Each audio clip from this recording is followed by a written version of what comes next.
Tuhan yang luar biasa mengenai manusia viral sepanjang abad. Kita pasti mengetahuinya. Siapakah orang tersebut yang kita akan gosipkan hari ini? Ternyata orang yang kita gosipkan ini adalah orang yang sangat berarti dan berharga buat kita semua. Manusia viral sepanjang abad adalah subtemanya adalah Yesus bangkit supaya saudara dan saya bangkit. Katakan bersama dengan saya, Yesus bangkit supaya saya bangkit. 1, 2, 3. Yesus bangkit supaya saya bangkit. Sekali lagi 1, 2, 3. Yesus bangkit supaya saya bangkit. Amin. Oke, warga kerajaan sorga. Namanya adalah Yesus, kita tahu bersama. Seseorang yang hidup tanpa sebuah proses hubungan suami istri. Seseorang yang lahir di kandang domba, bukan di rumah sakit elit. Dan namun dikunjungi oleh raja-raja dan bangsawan. Lalu seseorang yang hidup banyak menciptakan mujizat demi mujizat. Amin. Yesus namanya.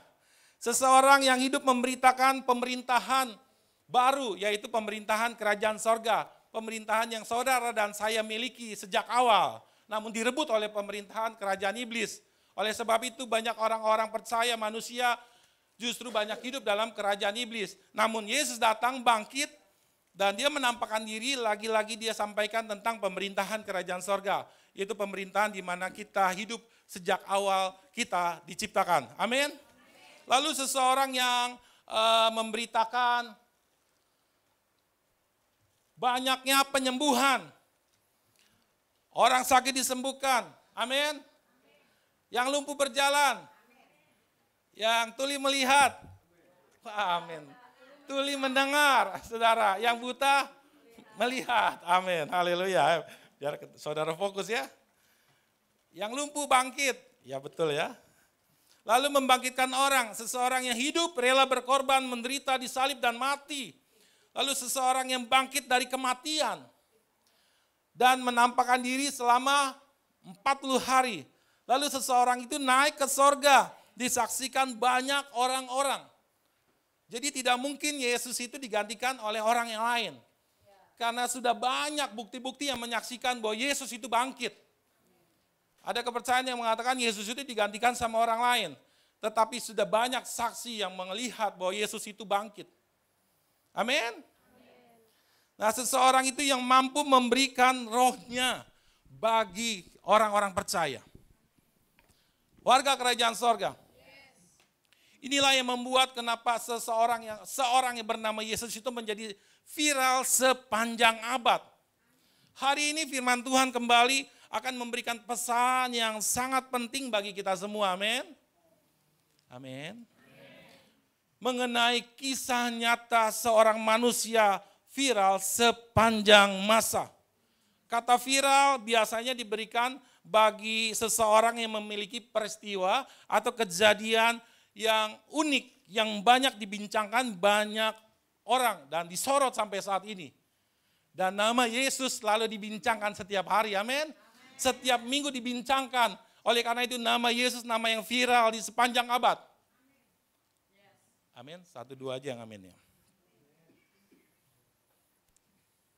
Atau viral adalah kejadian yang terlihat oleh orang banyak karena ada seseorang yang melakukan hal yang tidak biasa. Betul? Tidak biasa dilakukan oleh yang biasa. Artinya seorang tersebut melakukan hal-hal yang luar biasa. 2000 tahun yang lalu lebih.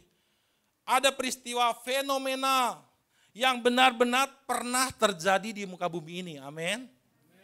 Mengenai seseorang yang pernah hidup, yaitu Yesus. Dengan berbagai macam kisah dia lakukan tidak di bumi ini. Mati, bangkit, dan diklaim masih hidup sampai saat ini. Amin. Dan dia hadir dalam kehidupan kita setiap hari. Nah, pagi ini kita mau bicarakan seorang nama tersebut. kita akan sama-sama menggosipkan nama seseorang tersebut. Namun gosip ini bagus buat kita semua. Amin ibu-ibu. Gosip ini bagus buat kita semua. Bapak-bapak, gosip ini bagus. Anak muda, gosip ini bagus. Jadi tolong gosipkan nama ini, seorang ini setiap hari dalam kehidupan kita. Apakah kita mau? Mau? Kita gosipkan nama Yesus. Di mana kita berada. Are you ready? Saudara jangan sukanya gosipin malah yang negatif. Necis amat gitu. Dia selingkuh. Dia itu uangnya dari mana? Padahal dia kerjanya cuma begitu. Jangan-jangan korupsi, jangan-jangan nipu. Warga kerajaan sorga, kita harus senang dengan menggosipkan Tuhan dalam kehidupan kita. Kita harus menjadi saksi di mana kita berada, amin? Amin. Nah, pagi ini saya membocorkan rahasia mengenai nama Yesus supaya saudara lebih belak-belakan gosipin nama Yesus kepada orang-orang di sekitar saudara. Apakah kita mau? Ada berita bagus buat kita semua. Yaitu berita mengenai kebangkitan seseorang yang akan kita gosipkan di mimbar ini. Amin. Calon pengkhotbah. Jangan halangi orang tua kalau dia jadi pengkhotbah ya. Awas orang tua. Hati-hati udah naik mimbar tuh. Cita-citanya pengkhotbah. Jangan halang-halangi. Nggak ada duitnya katanya pengkhotbah. Justrunya lebih banyak. Pendeta yang seperti apa dulu? Mesti belajar sama pendeta GBKC ya. Amin. Haleluya. Ada rahasia di balik kebangkitannya Tuhan. Amin. Apakah kita mau mendengar? Mau? Mau dengar gosip? Bilang, lanjutkan pagem gosipnya. Wah, haleluya. Nah, apakah kita mau mendengar pesan khusus yang dia berikan pagi ini? Amin. Janji Tuhan, setiap kita yang mendengar, setiap kita yang mengerti dan melakukannya, maka kita bukan lagi menjadi orang-orang yang biasa. Kita akan dibuat sama seperti nama yang kita gosipkan, seperti Tuhan Yesus yang bukan biasa. Dia luar biasa. Kalau saudara gosipin Tuhan Yesus, otomatis saudara tidak akan menjadi biasa. Tapi menjadi ikut-ikutan luar biasa. Sedikit doang yang amin nih. Amin. Saudara mau jadi orang luar biasa? Banyakin gosipin tentang nama Yesus dalam kehidupan saudara. Amin. Firman Tuhan berkata, dan Injil kerajaan ini akan diberitakan ke seluruh dunia menjadi kesaksian bagi semua bangsa. Sesudah itu barulah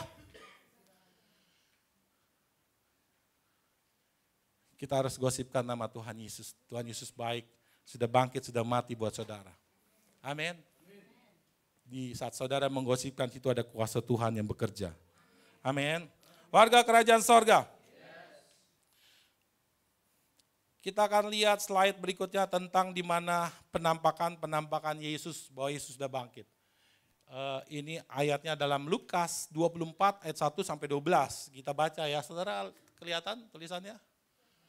Kita lihat sama-sama, 1, 2, 3, kita baca ya. Tetapi pagi-pagi benar pada hari pertama minggu itu, mereka pergi ke kubur membawa rempah-rempah yang telah disediakan mereka. Mereka mendapati batu sudah terguling dari kubur itu. Dan setelah masuk mereka tidak menemukan mayat Tuhan Yesus. Sementara mereka berdiri termangu-mangu karena hal itu. Tiba-tiba ada 2 orang berdiri dekat mereka memakai pakaian yang berkilau-kilauan. Mereka sangat ketakutan dan menundukkan kepala. Tetapi kedua orang itu berkata kepada mereka, mengapa kamu mencari dia yang hidup di antara orang mati? Ia tidak ada di sini. Ia telah bangkit. Ingatlah apa yang dikatakannya kepadamu ketika ia masih di Galilea, yaitu bahwa anak manusia harus diserahkan ke tangan orang-orang berdosa dan disalibkan dan akan bangkit pada hari yang ketiga. Maka teringatlah mereka akan perkataan Yesus itu. Dan setelah mereka kembali dari kubur, Mereka menggosipkan semuanya itu kepada ke-11 murid dan kepada semua saudara yang lain. Perempuan-perempuan itu ialah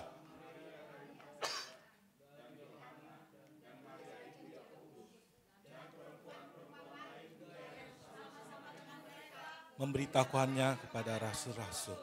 Tetapi bagi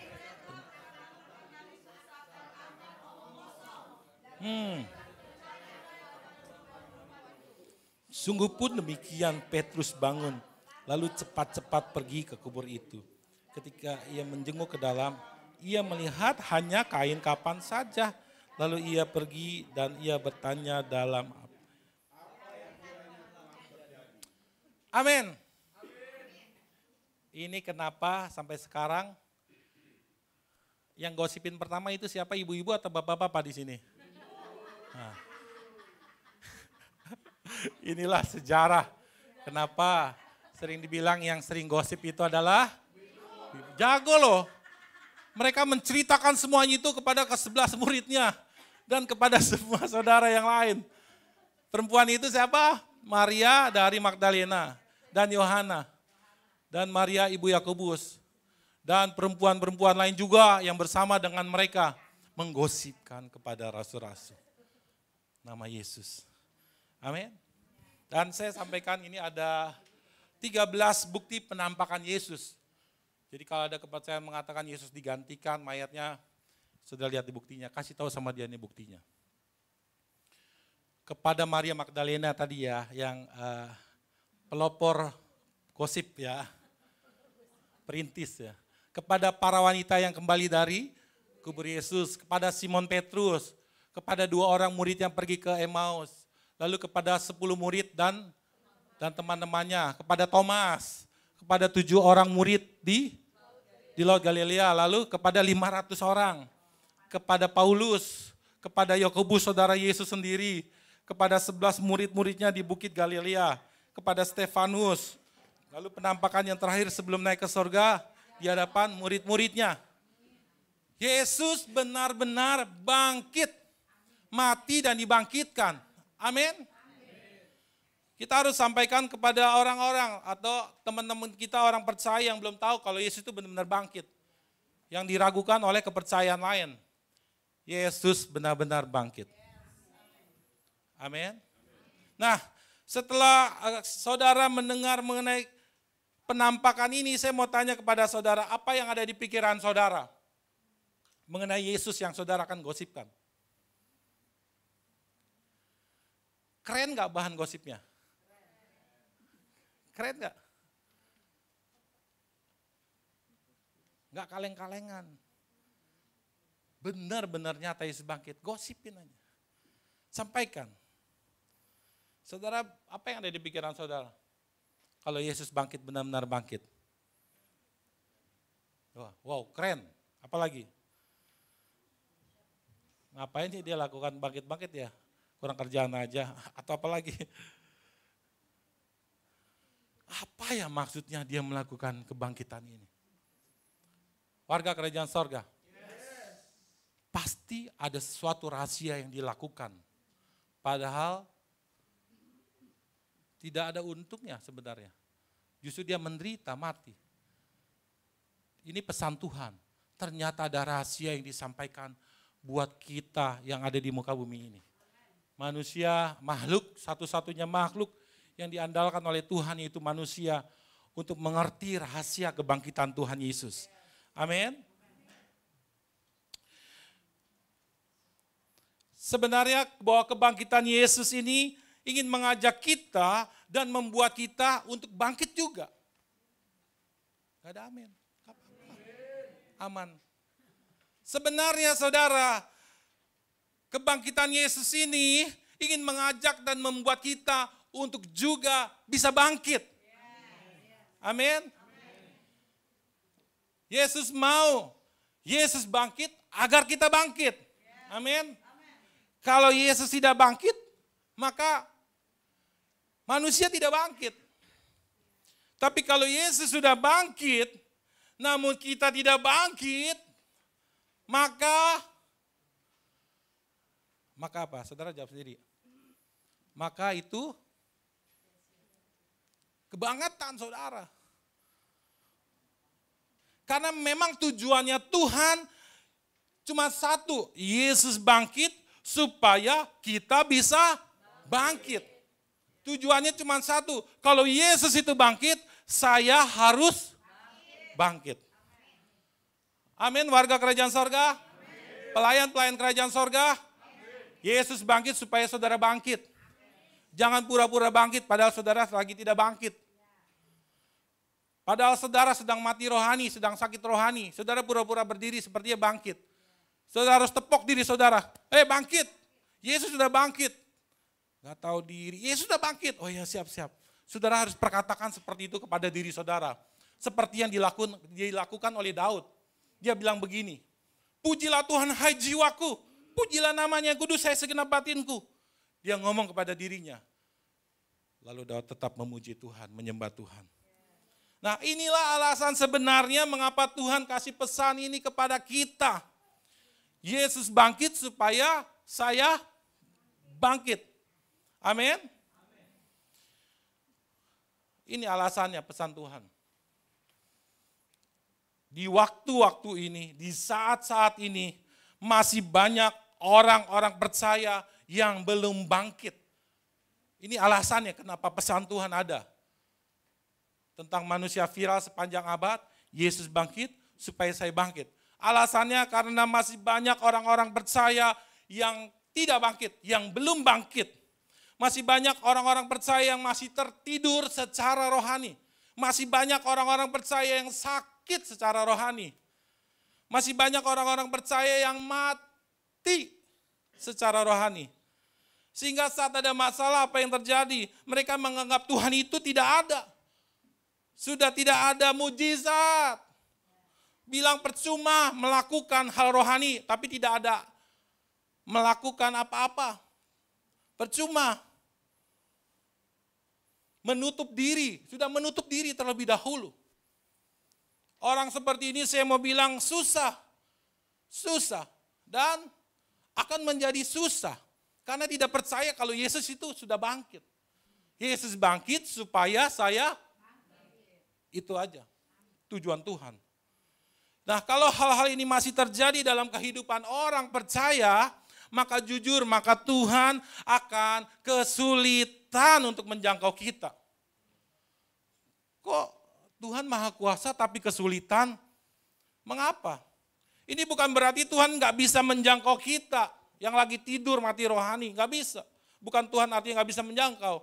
Tapi karena Tuhan mau melihat supaya kita bangkit menghampiri Tuhan dan kita memiliki mentalitas bukan menunggu atau menerima.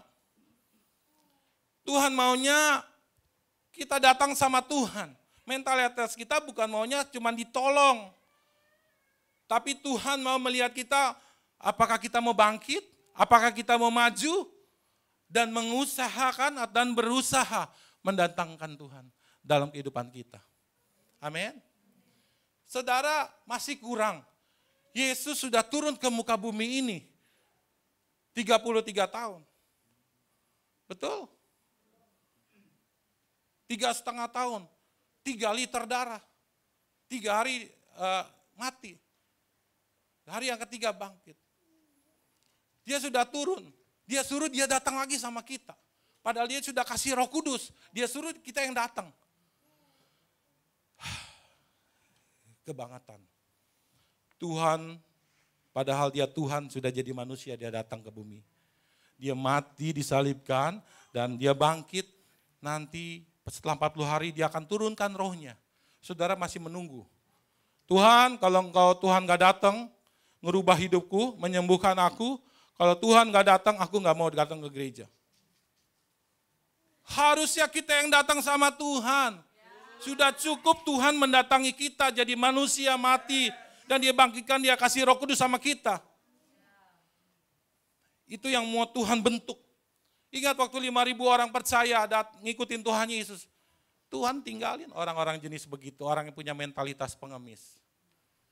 Yang diajak hanya murid-muridnya ikut sama dia. Oleh karena itu pesan Tuhan kita sama-sama yang mau datang sama Tuhan. ada masalah, kita datang sama Tuhan, amin. Jangan Tuhan suruh datang sama kita. Gak sopan ya, Tuhan suruh datang. Kita yang udah datang, yang butuh siapa? Yang butuh kita. Saudara, kalau saudara sama bos, saudara lagi butuh uang, bos datang sini dong bos, ke rumah gua, kasih uang. Kalau nggak dikemplengin saudara, besok nggak usah kerja lagi, tolong HRD kasih surat, pecat. Saudara nggak paham, saudara punya Tuhan, tapi saudara nyuruh-nyuruh Tuhan turunin berkat, nyuruh-nyuruh lindungin, suruh jagain, emang Tuhan security? Halo, kita sama-sama belajar, amin, bagaimana kita mahir datang sama Tuhan. Kita ngerayu Tuhan, kita bujuk Tuhan, deketin Tuhan, kita puji Tuhan, menyembah Tuhan. Saat itu kita lakukan, malaikat, aku udah gak tahan dia deket banget sama aku, rayuannya terlalu gombal. Udah malaikat kasih berkat, kasih kesembuhan, kasih berkat. Itu yang Tuhan mau dari kita, amin. Nah, ada 4 rahasia agar kita bisa bangkit melalui makna kebangkitannya. Ada 4 rahasia, kita sama-sama belajar supaya kita bisa bangkit. Yang pertama, bahwa kebangkitan menunjukkan kuasa kerajaan itu benar-benar ada, benar-benar nyata di muka bumi ini. Yesus bangkit artinya ada kuasa yang benar-benar nyata, itu kuasa yang datangnya dari kerajaan sorga. Nah saudara, warga kerajaan sorga, sejak Yesus itu bangkit peristiwa kebangkitan, maka kuasa kemenangan sudah diaktifkan bagi orang-orang percaya. Kuasa kemenangan itu diaktifkan, diberlakukan bagi saudara semua yang ada di tempat ini. Amin, ini cuma 1, 2. Saudara maunya kalah apa menang sini? Ayo nih, durasi nih. Sejak peristiwa kebangkitan Yesus, maka kuasa kemenangan itu sudah diberikan kepada kita. Amin. Didengar sama setan loh kalau saudara nggak bilang amin. Nah ini gampang dikalahkan ini. Warga kerajaan sorga, sejak peristiwa kebangkitan Yesus, kuasa kemenangan sudah diberikan kepada kita. Amin, saudara menang. Pasti ada masalah, saudara menang. Saudara ada peperangan rohani, peperangan kedagingan, saudara pasti menang. Pasti menang, pasti menang. Kuasa kemenangan sudah didelegasikan selanjutnya. Iblis takut dari jauh doang ngeledekin. Malam-malam cuma diledekin doang, ada angin di pohon. Kita takut, padahal kuasa kemenangan sudah ada. Amin. Warga kerajaan sorga, yang kukehendaki firman Tuhan berkata Filipi 3, ayat yang ke-10 sampai ke-11 bilang seperti ini. Ini bukan apa kata pendeta, tapi apa kata Tuhan buat saudara. Baca sama-sama, 1, 2, 3. Yang ku kehendaki ialah mengenal Dia dan kuasa kebangkitannya dan persekutuan dalam penderitaannya, di mana aku menjadi serupa dengan Dia dalam kematiannya, supaya aku akhirnya beroleh kebangkitan dari antara orang mati. Amin. Nah, peristiwa kebangkitan Yesus ini membuktikan kemenangan sudah menjadi bagian kita semua. Nah, saya tes lagi tuh. Itu ujian soal berikutnya. Mengapa demikian? Artinya bahwa iblis tidak berkutik lagi kepada orang percaya. Amin. Saya ulang lagi. Artinya kalau kuasa kemenangan diberikan sama kita, artinya iblis itu nggak berkutik lagi mengalahkan kita. Iblis tidak berkutik lagi mengalahkan kita. Amin. Yes. Iblis kabur cari gereja lain. Iblis sudah seharusnya tidak bisa lagi mengejek dan membuli saudara.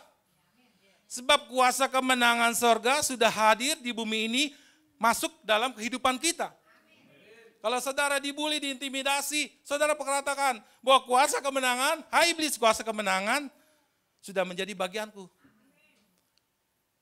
Halo? Seharusnya kita nggak takut lagi, amin. Terintimidasi dan tenggelam di tengah kegagalan kita lagi. Inilah waktunya kita bangkit, amin.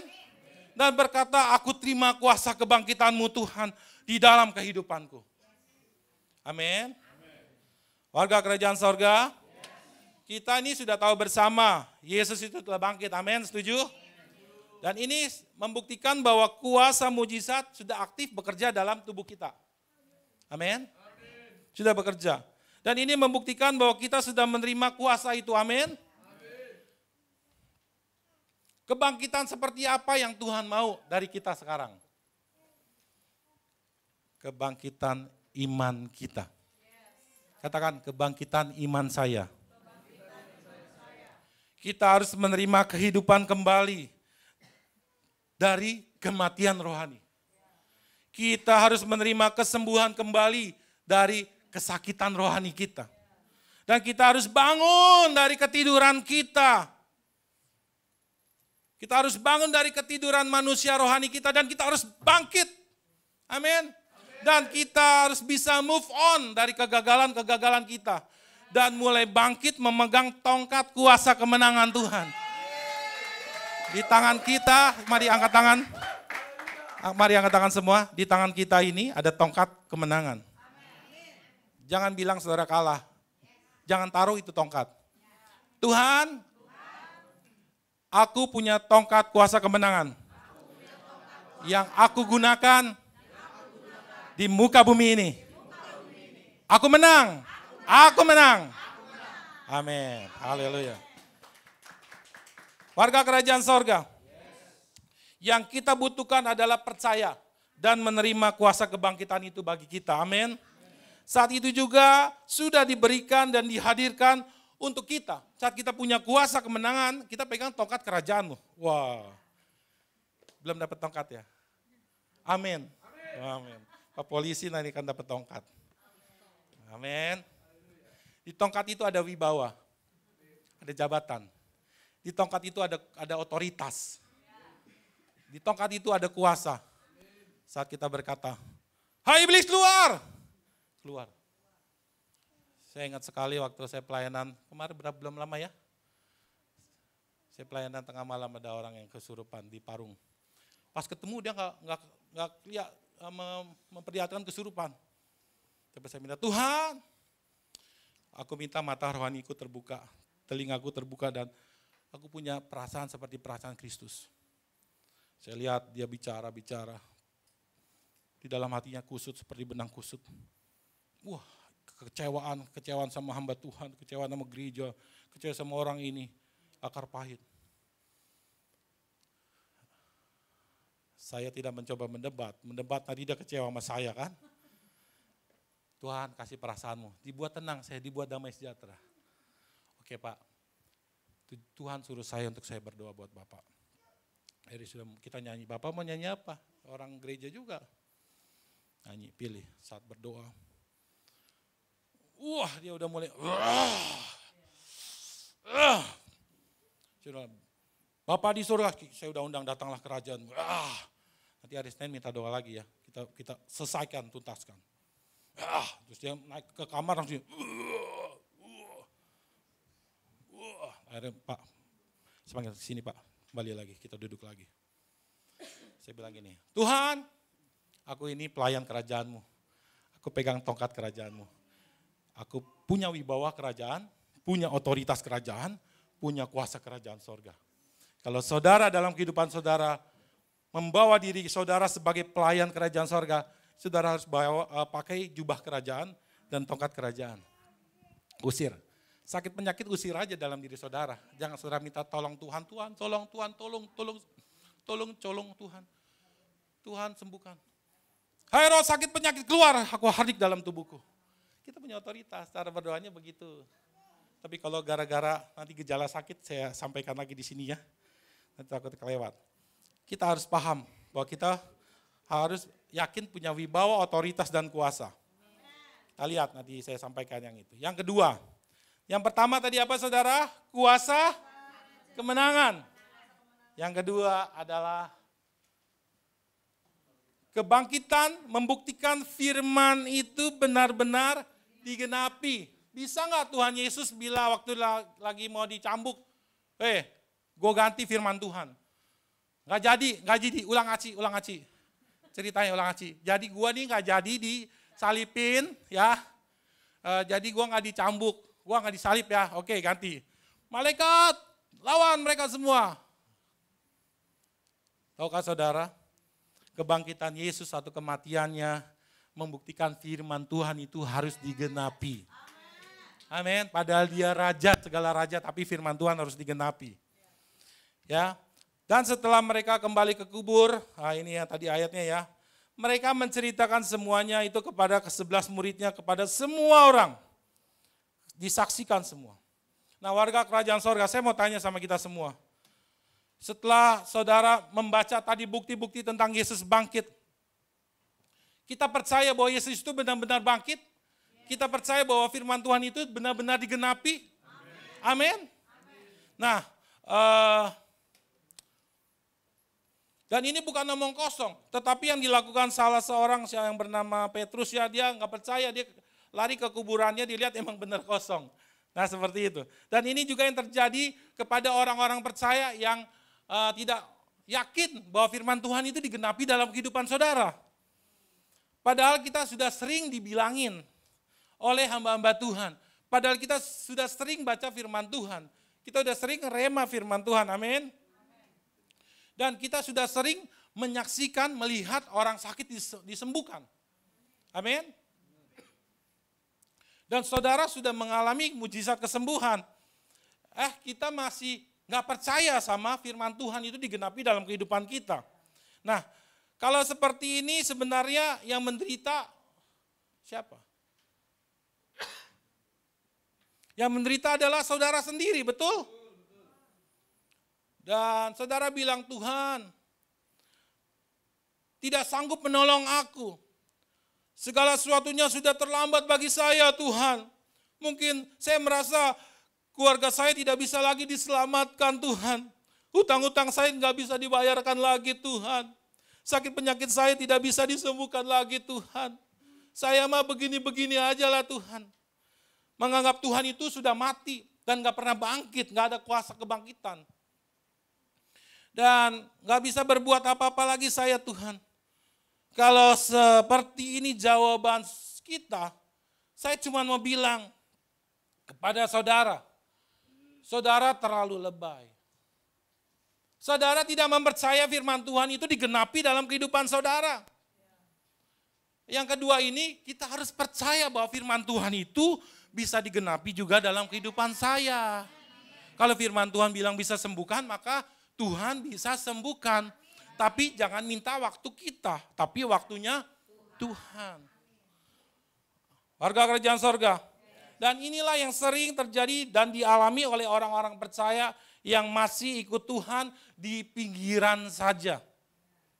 Kalau saudara jadi orang Kristen di pinggiran saja, saudara akan sulit mengalami mujizat. Orang Kristen yang masih main di pinggiran saja akan sulit beriman. Akan sulit percaya sama Tuhan. Akan sulit mempercayai firman Tuhan. Kalau orang seperti ini, apalagi mau ngalamin mujizat, kayaknya nggak mungkin banget deh. Warga kerajaan sorga. Pagi ini Tuhan mau agar kita mulai melihat kembali. Mulai percaya kembali bahwa Yesus sudah bangkit dan kuasa kebangkitannya benar-benar akan digenapi di dalam kehidupan kita. Kuasa kebangkitannya benar-benar akan digenapi dalam kehidupan kita. Asal kita mau belajar dan mempercayai firman Tuhan setiap hari. Tidak mungkin ada kuasa dan mujizat kalau kita tidak mempercayai firman Tuhan, betul? Nggak mungkin itu ada kuasa kalau kita nggak percaya firman Tuhan. Nggak mungkin ada mujizat kalau membaca firman Tuhan saja sulit dan jarang. Akhirnya kita hanya menjadi orang-orang Kristen yang saya sering bilang, orang Kristen GGD, orang Kristen gitu-gitu doang. Dan akhirnya ada masalah, saudara masuk IGD. Akhirnya kalau saudara sudah masuk IGD, saudara harus ditolong sama orang. Saudara panggillah dokter secara jasmani, saudara panggillah dokter secara rohani alias hamba Tuhan. Untuk minta didoakan. Dan ujung-ujungnya saat ditanya dan dokter dan hamba Tuhan menjawab, dapat jawaban, ya maaf Pak Pendeta, emang saya jarang gereja, saya jarang berdoa, saya jarang baca firman Tuhan. Alias saya sakit rohani, saya mati rohani. Nah, ketahuan. Menurut saudara lebih baik mencegah atau menanggulangi? Kalau saudara sudah sakit mati rohani, susah bangkitnya lagi. Amin. Warga kerajaan sorga. Menurut saudara lebih sakit mana? Saudara sakit jasmani apa sakit rohani? Teng.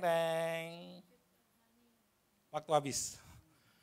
Menurut saudara apa? Sakit rohani apa sakit jasmani? Apa sakit gigi? Lebih baik sakit hati daripada sakit di gigi. Kalau sakit jasmani belum tentu sakit rohani. Tapi kalau sakit rohani, sudah pasti arahnya akan menuju sakit jasmani. Karena kalau kita diawali sakit rohani dan akhirnya sakit jasmani, rasanya semuanya itu sakit. Kalau diawali sakit rohani, semuanya sakit. Tapi sakit jasmani belum tentu sakit rohani. Ya, betul?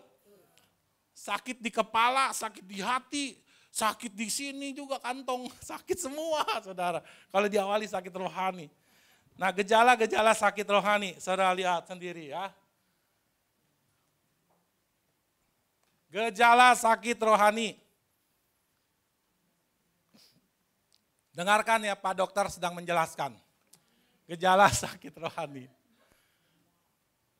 Dendam, iri hati, sakit hati, cemburu, sombong, tersinggung, akar pahit, egois, serakah, tidak bersyukur, pemarah, terikat kuasa gelapan, benda gaib, susuk, makan, dan minum dari dukun. Kalau ini sudah masuk dalam pikiran dan hati beberapa hari, minggu, bertahun-tahun, maka ini akan otomatis merusak bagian hardware atau tubuh kita secara berkala. Kalau saudara mengalami ini, saudara datang ke dokter rohani, minta bantuan, hamba Tuhan akan dilepaskan. Dan saudara mesti diterapi obat, firman Tuhan, pujian, penyembahan, supaya saudara sehat kembali, fit. Dan tidak sakit berkala. Haleluya. Tidak ada di gereja ini yang sakitnya berkala. Sakitnya mau hari Minggu sakit, kita hari Senin sampai Selasa nggak ada ibadah, sehat. Saudara mesti tengking di hari Jumat, Sabtu. Hari Minggu, tidak ada roh sakit penyakit di keluargaku. Amin. Hardik itu. Nah solusinya kalau mau sembuh harus datang sama Tuhan. Untuk berdoa, merendahkan diri di hadapan Tuhan. Minta ampun, minta dikuduskan, kuasa darah Yesus. Dan minta dilepaskan. Tapi kalau nggak sanggup, ya saudara butuh pelayanan doa. Dari hamba-hamba Tuhan dilepaskan, diarahkan oleh hamba Tuhan. Amin. Jangan pasangkan diri saudara nggak bisa solusi sembuh sendiri, saudara nggak panggil hamba Tuhan, lama-lama saudara akan stres. Sakit nanti, jiwa saudara sakit nanti bahaya, susah disembuhkan, diikat oleh roh jahat. Dan akhirnya susah. Nah gejala sakit jasmani begini yang saya bilang, walaupun kita sakit tapi rohani kita nggak sakit. Kita salah makan begitu ya. Dibilang jangan makan yang daging-daging gitu ya, kita asam urat gitu kan, ya jelas ya Pak Riko ya. Ya gitu ya, kita asam urat makannya bayam, emping, daging. Lalu kepanasan, kehujanan, kurang minum, kurang air. Minumnya apa? Minumnya pemanis-pemanisan, pewarna semua. Udah kayak apa namanya? Kenpel itu kan wanginya seperti itu tuh ya, SOS segala macam itu. Anak-anak muda hati-hati. Saya sering bawa orang di mobil saya itu cuci darah anak-anak muda loh. Itu bukan karena sakit rohani. Salah makan. Kelelahan kerja maka akan merusak bagian tubuh. Solusinya ya harus istirahat. Ya saudara kalau ini masalah sakit ini saudara jangan usir setannya, jangan. Saudara itu yang harus jadi apanya tuh. Saudara yang jadi ini ngerusak tubuh saudara. Saudara jadi setannya. Saudara harus jaga. Ini yang harus kita perhatikan. Amin supaya kita sehat. Yang mengerti katakan amin.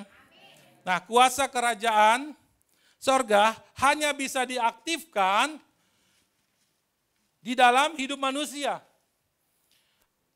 Adalah saat kita mempercayai firman Tuhan.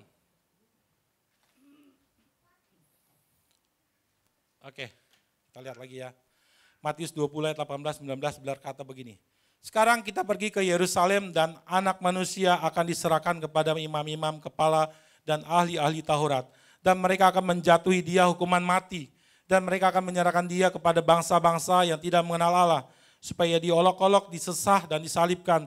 Pada hari yang ketiga, ia akan dibangkitkan. Saudara percaya ayat ini? Bahwa Tuhan Yesus hari ini sudah bangkit, amin. Buat kita semua. Dan ini yang saudara pahami bahwa tidak ada makhluk yang lain. Selain manusia. Mau tidak mau saudara harus butuh firman Tuhan. Kalau tidak ada firman Tuhan, maka tidak ada kuasa mujizat dalam kehidupan saudara. Tidak ada firman Tuhan, sama aja saudara mentiadakan mujizat dalam kehidupan saudara. Kalau sedikit firman, saudara mau ambil sedikit mujizat. Tapi kalau saudara mau banyak firman Tuhan, saudara mau banyak mengalami mujizat. Saudara mau pilih yang mana? Silakan pilih ketiga barang ini. Saudara mau pilih yang mana? Ada 3 barang jenis ini.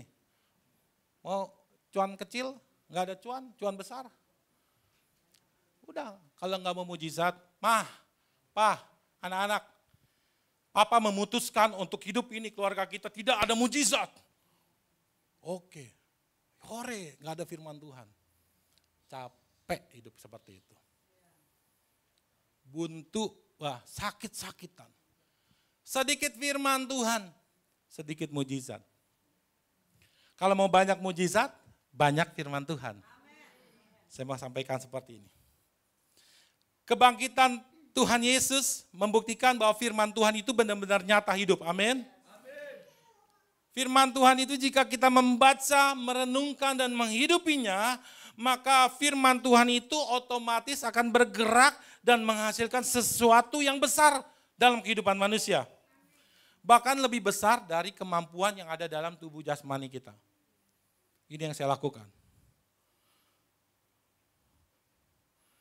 Firman Tuhan menghasilkan berkat yang besar dalam hidup kita. 2-3 orang. Firman Tuhan itu menghasilkan berkat yang besar dalam hidup kita. Katakan bersama dengan saya, firman Tuhan, menghasilkan berkat yang besar bagi hidup saya. Amin.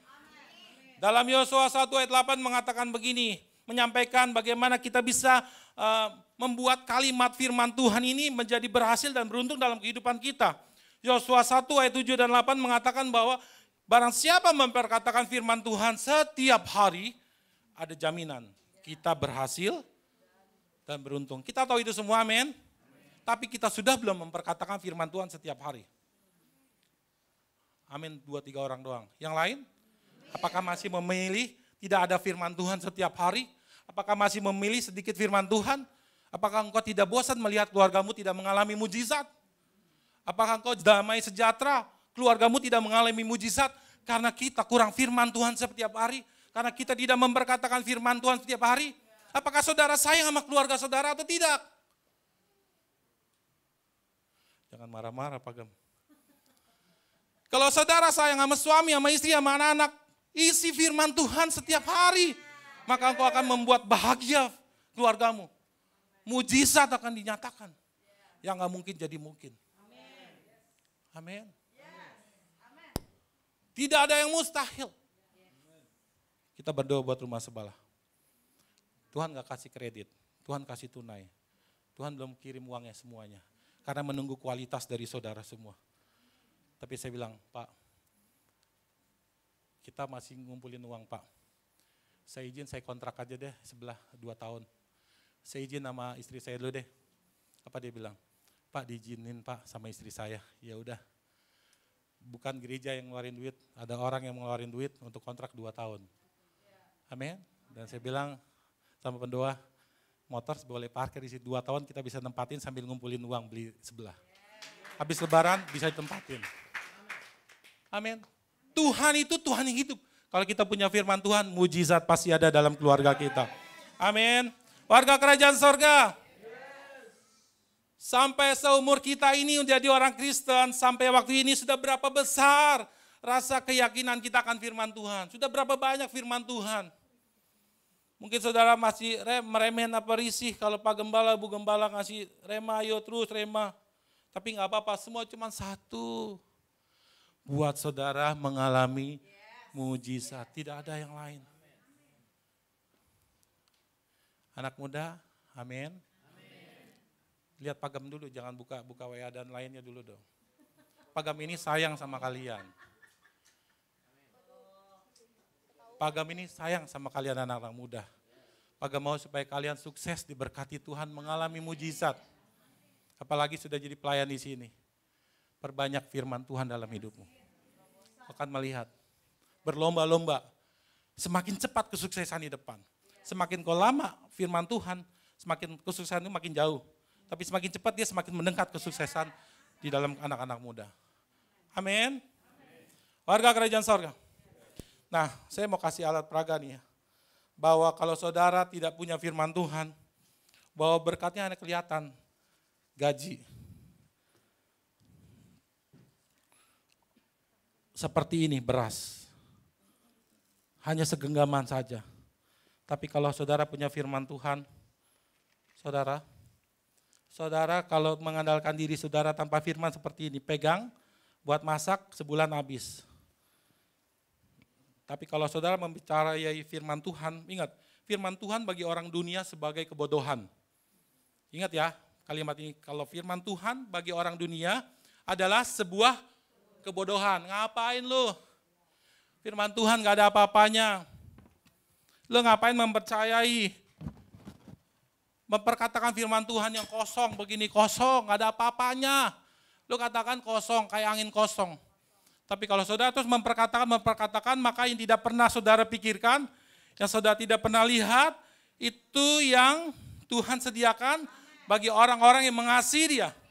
Amin.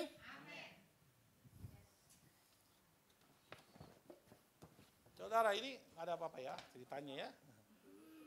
Tapi kalau kita mempercayai firman Tuhan, pasti banyak mujizat yang akan disediakan bagi kita semua. Amin. Amin. Aduh. Ya, saudara.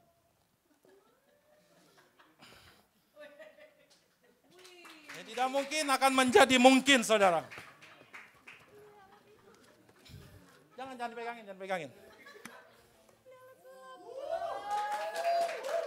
Yang tidak mungkin menjadi mungkin karena saudara banyak firman Tuhan. Wow, ini paling berat nih. Saya serius, ini bukan cuma cerita, tapi kalau saudara mempunyai banyak firman Tuhan, saudara banyak mujizat. Amin. Gereja ini bisa seperti ini karena banyak mujizat. Yang gak mungkin jadi mungkin. Kita akan melihat hal besar. Di sini pendoa-pendoanya begitu kuat. Amin. Warga kerajaan sorga.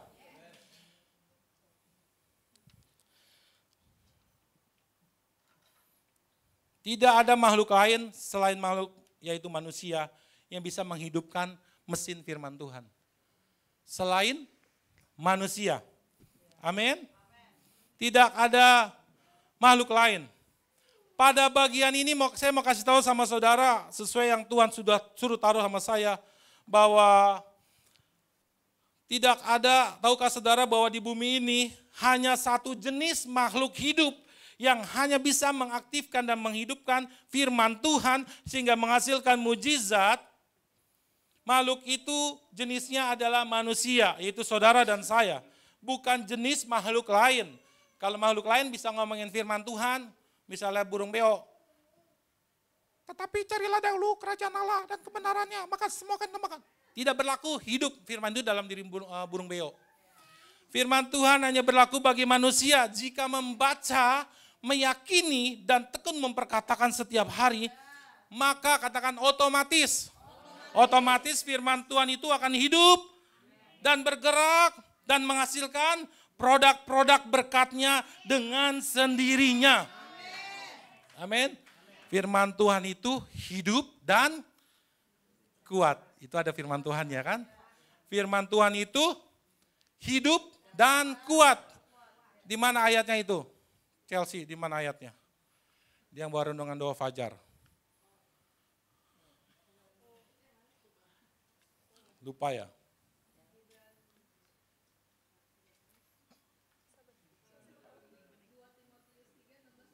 Silakan baca. Harus pakai mic supaya kedengaran di YouTube. 2 Timotius 3, 16-17, demikian firman Tuhan, segala tulisan yang diilhamkan Allah memang bermanfaat untuk mengajar, untuk menyatakan kesalahan, untuk memperbaiki kelakuan, dan untuk mendidik orang dalam kebenaran. Dengan demikian, tiap-tiap manusia kepunyaan Allah diperlengkapi untuk setiap perbuatan baik. Amin. Oke. Ya, kamu baca satu lagi. Bukan itu maksudnya. Ibrani 4 ayat yang ke-12. Ibrani 4 ayat 12. Dengarkan ya. Ya, demikianlah firman Tuhan. Sebab firman Allah hidup dan kuat dan lebih tajam daripada pedang bermata dua manapun. Ia menusuk amat dalam sampai memisahkan jiwa dan roh, sendi-sendi dan sumsum. Ia sanggup membedakan pertimbangan dan pikiran hati kita. Amin. Saya ulang lagi. Firman Tuhan itu hidup dan kuat. Kurang semuanya. 1, 2, 3. Firman Tuhan itu hidup dan kuat. Kalau kita punya firman Tuhan, dia hidup bergerak. Cuma satu-satunya makhluk yang bisa menghidupkan itu. Jenis makhluk itu adalah manusia. Amin. Yang mengerti katakan amin. Yang ketiga. Rahasia. Kebangkitannya meyakinkan kita akan janji keselamatan kekal yang kita terima. Amin. Nah, warga kerajaan sorga, kita percaya bahwa kita adalah orang yang beragama? Betul. Apakah itu orang beragama? Orang yang punya keyakinan dan kepercayaan, betul? Nah, kepercayaan dan keyakinan seperti apa yang saudara anut sebagai agama Kristen? Halo? Tes, 1, 2. Saudara percaya kalau saudara mati masuk surga. Itu keyakinan orang Kristen bukan? Nah, saya tanya saudara orang beragama, ya orang beragama itu apa? Orang yang punya kepercayaan dan keyakinan. Keyakinan seperti apa? Saudara tidak menjawab. Saudara harusnya yakin bahwa saudara kalau nanti mati, saudara masuk surga. Artinya bahwa ada jaminan keselamatan yang meyakinkan saudara mendapatkan kehidupan yang kekal. Kalau saudara punya kuasa kebangkitan. Nah, pagi ini firman Tuhan memberitakan di poin yang ketiga ini kepada kita, melalui kebangkitan ini membuktikan bahwa kita tidak lagi ragu. Tidak lagi semoga. Atau pakai bahasa yang lain, begitu kan? Mudah-mudahan masuk surga, enggak ada lagi. Kalau kita sungguh-sungguh percaya kebangkitan Tuhan Yesus, maka kehidupan, kekekalan adalah bagian hidup kita. Tapi tempatnya beda, bukan di neraka, tapi di surga. Karena Tuhan menciptakan neraka bukan untuk manusia. Tuhan itu menciptakan neraka untuk iblis dan antek-anteknya dalam penghukuman nanti. Tidak mungkin Tuhan menciptakan untuk orang-orang manusia. Tuhan itu menciptakan kehidupan kekekalan dan sudah men-setting kita kepada kekekalan di pemerintahan kerajaan sorga. Amin. Warga kerajaan sorga. Nah, kebangkitan sudah seharusnya membuat kita bangkit. Mempercayai janji Tuhan setiap hari bahwa kitalah orang yang akan menerima keselamatan. Oke, saya cepat. Yang keempat. Yang terakhir, yang keempat. Yes.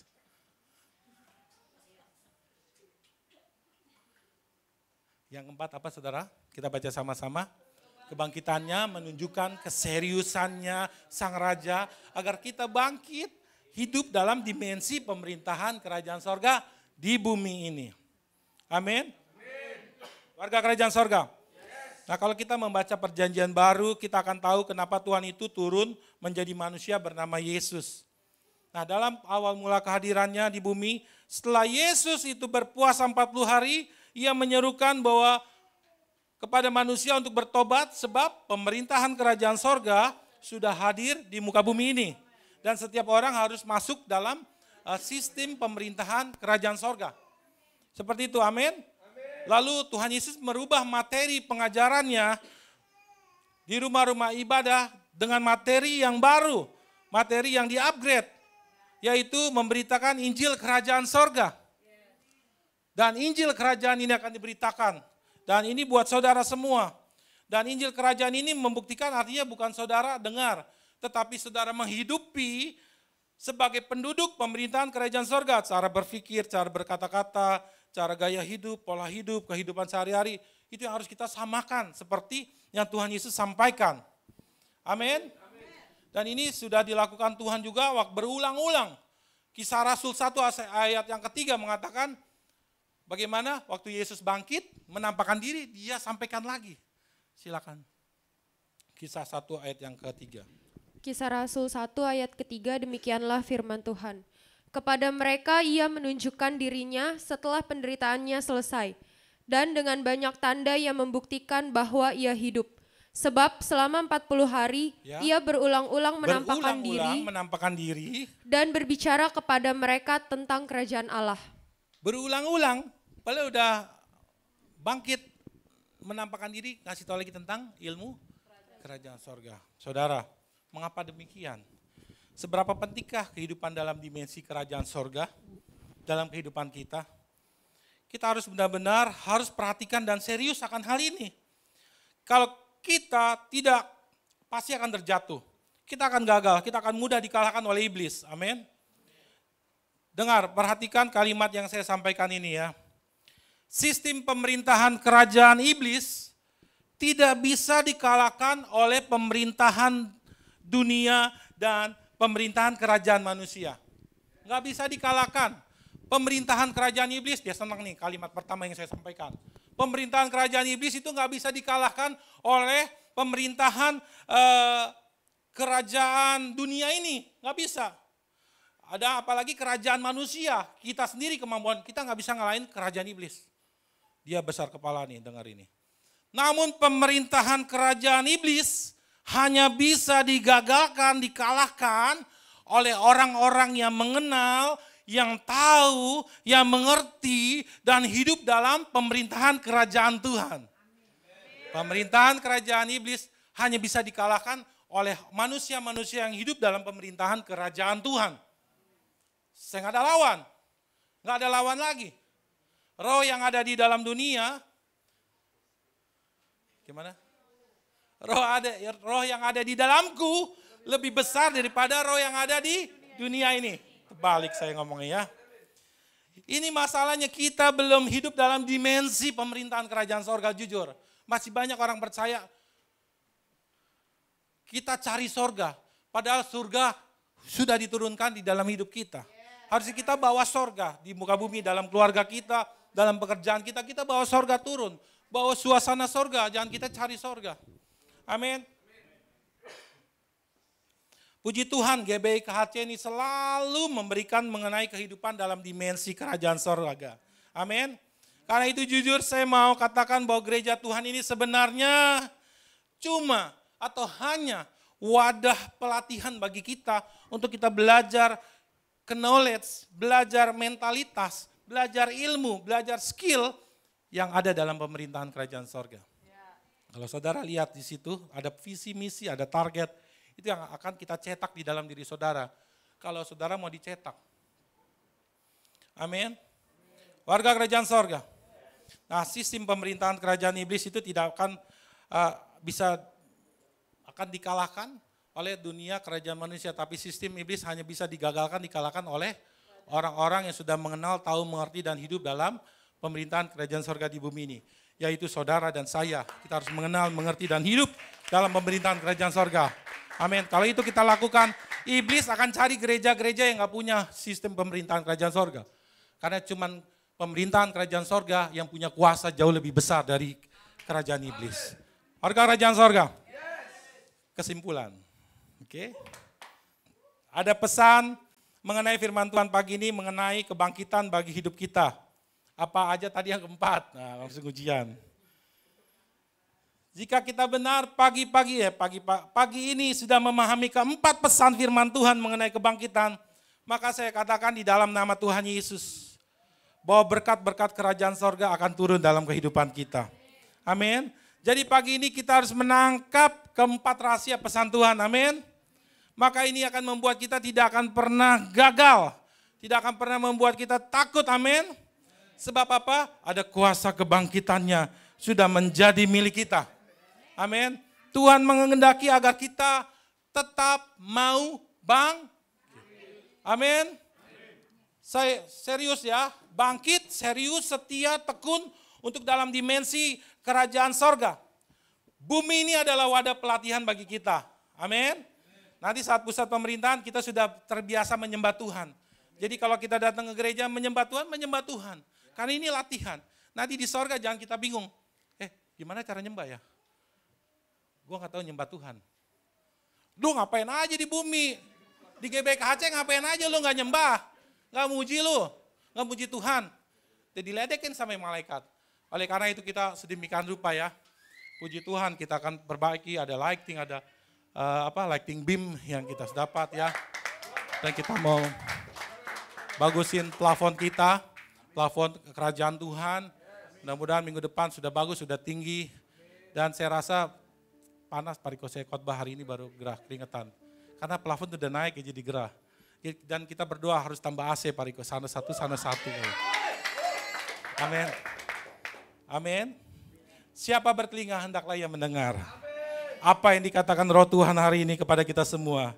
Amin. Saya ucapkan selamat Paskah bagi kita semua.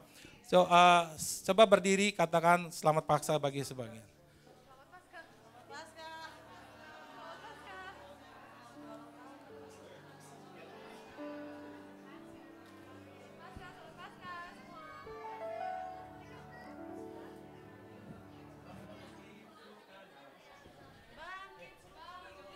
Oke, pemusik silakan maju, kita sama-sama ya. Yesus sudah bangkit, kita sama-sama. Bangkit.